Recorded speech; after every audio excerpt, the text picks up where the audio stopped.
Bible in a Year Live Chronological Project, Week 39, Day 4, God's Word. Just so you know, you can join us every week on Sundays at 6:30 p.m. Daylight Saving Time on Zoom, where we read through the Bible together live. Zoom details can be found in the description. Let's dig in. The faith of a Greek woman.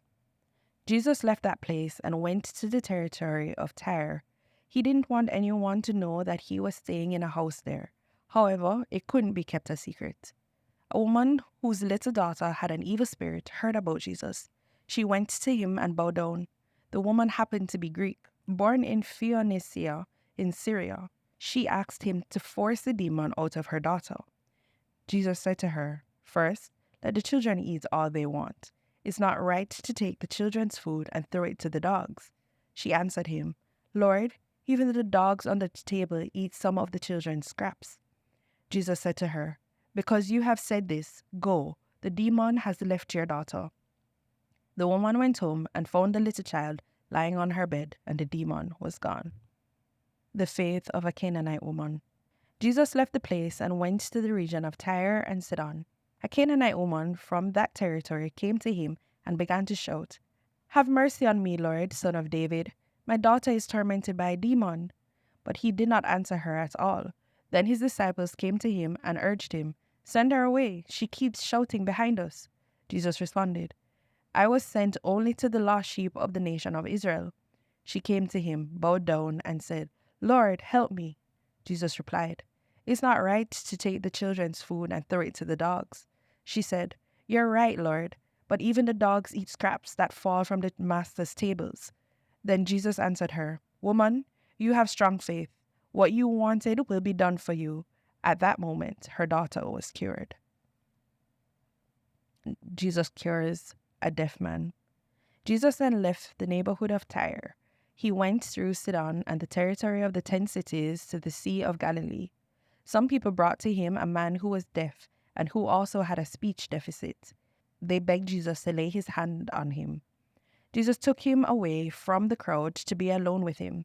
He put his fingers into the man's ears, and after spitting, he touched the man's tongue.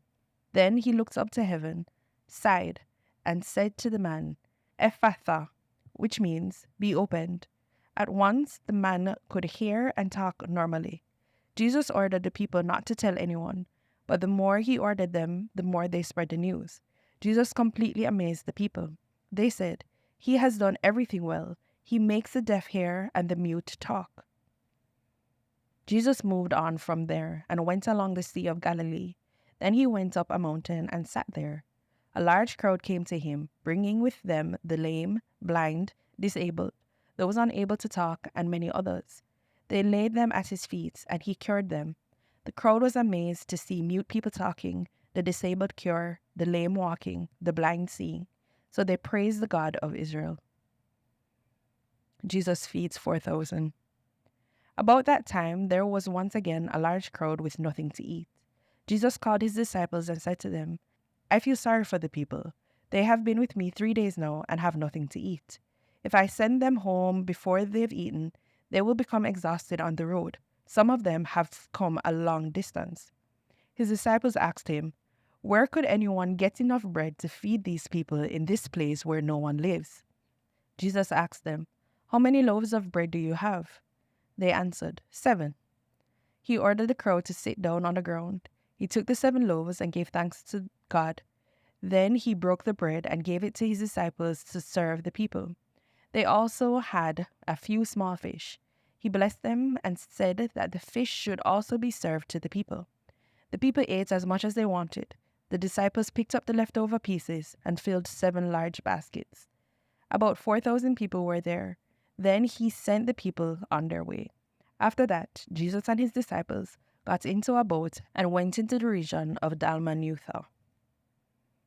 Jesus feeds more than 4,000. Jesus called his disciples and said, "I feel sorry for the people. They have been with me 3 days now and have nothing to eat. I don't want to send them away hungry, or they may become exhausted on their way home." His disciples asked, "Where could we get enough bread to feed such a crowd in this place where no one lives?" Jesus answered them, "How many loaves of bread do you have?"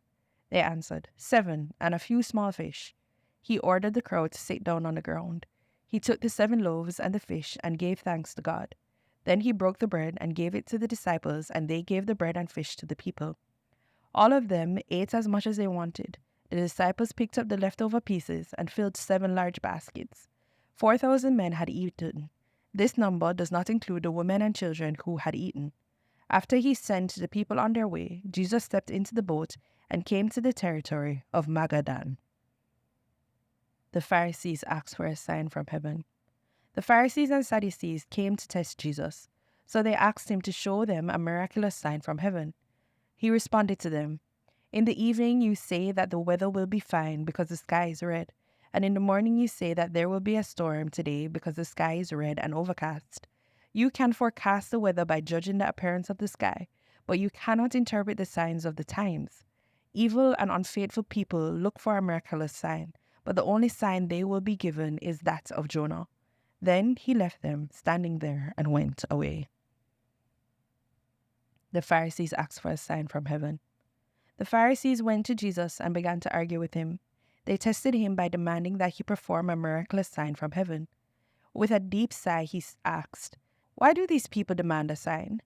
I can guarantee this truth. If these people are given a sign, it will be far different than what they want." Then he left them there. The yeast of the Pharisees. He got into a boat again and crossed to the other side of the Sea of Galilee. The disciples had forgotten to take any bread along and had only 1 loaf with them in the boat. Jesus warned them, "Be careful. Watch out for the yeast of the Pharisees and the yeast of Herod."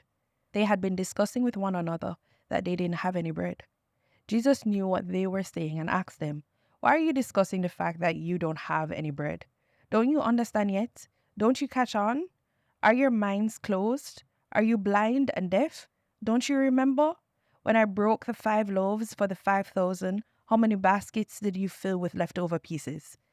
They told him, 12. "When I broke the 7 loaves for the 4,000, how many baskets did you fill with leftover pieces?" They answered him, 7. He asked them, "Don't you catch on yet?" The yeast of the Pharisees. The disciples had forgotten to take any bread along when they went to the other side of the Sea of Galilee.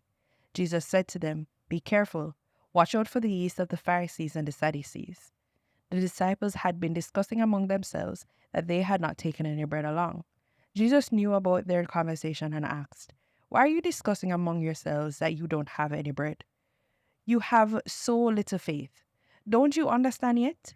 Don't you remember the 5 loaves for the 5,000 and how many baskets you filled? Don't you remember the 7 loaves for the 4,000 and how many large baskets you filled? Why don't you understand that I wasn't talking to you about bread? Watch out for the yeast of the Pharisees and the Sadducees." Then they understood that he didn't say to watch out for the yeast in bread, but to watch out for the teachings of the Pharisees and Sadducees.